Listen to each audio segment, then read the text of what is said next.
Have you ever wondered how the smallest country in the world became one of the richest and most powerful forces in history? A place with fewer than 1,000 residents, yet it holds billions in gold, real estate, stocks, and global influence. Today we reveal how the Vatican became far more than a religious institution. It became a hidden empire with political, economic, and spiritual power beyond imagination. The Vatican is small, just 0.44 square kilometers, smaller than Central Park. But don't be fooled. What it lacks in size, it makes up for in unmatched financial and diplomatic influence. For centuries, the Catholic Church has quietly amassed land, wealth, and power, protected by faith, secrecy, and centuries of political diplomacy. But here's what the world never sees. Most of this empire is hidden in secret banks, in luxury real estate, in shell companies, and untaxed investments.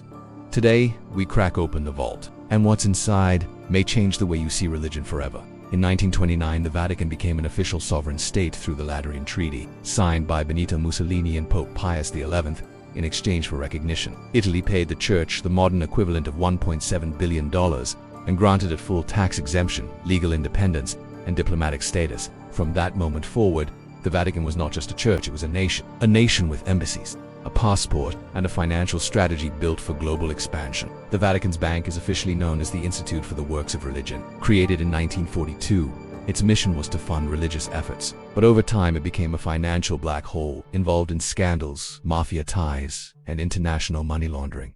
One of the most infamous cases, the Banco Ambrosiano collapse in the 1980s.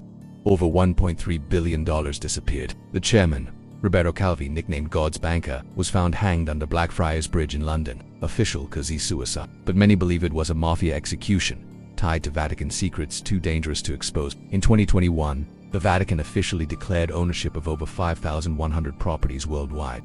But investigative reports suggest the real number is much higher. Prime real estate in London, parties, Hanover, New York, Rome, Buenos Aires, luxury hotels, historic buildings, and apartment complexes often held under shell companies that obscure Vatican ownership. One scandal involved Vatican officials using charitable donations meant for the poor to buy a $400 million building in London's upscale Chelsea district. The funds came from Peter's Pence, a collection said to support global poverty relief. Estimates suggest the Vatican holds between $30 to $50 billion in financial assets, tons of gold stored in the US, Switzerland, and Germany, silent shares in global companies and investment funds. Why don't we know for sure? Because the Vatican is not required to disclose its financials. In other words, the Pope is the CEO of a global empire that reports to no one.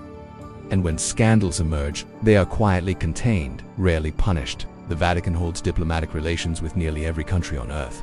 It maintains over 180 embassies and signs international agreements like any sovereign nation. The Pope can influence legislation, elections, and global agendas, not just through faith, but through direct political pressure.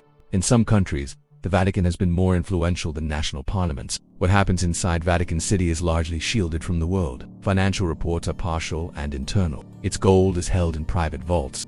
Its real estate is hidden through offshore entities. Investigators are often blocked, journalists silenced. It's a system where faith protects capital, and secrecy becomes sacred. The church speaks for the poor, but profits with the rich. It collects billions in donations and invests them in hedge funds and luxury properties. It denounces sin while covering up its own corporate empire. And it does all of this without paying a single dollar in taxes. The Vatican is more than a religious symbol. It is a hidden empire, one that controls money, land, politics, and hearts. When power becomes untouchable, truth becomes the only weapon. In the next episode of The Hidden Empire, we'll enter the world of sovereign wealth funds, the secret trillion-dollar portfolios that buy entire countries in silence. Subscribe now, turn on notifications, and share this episode with someone who still thinks the Vatican is just a church, because sometimes faith hides an empire.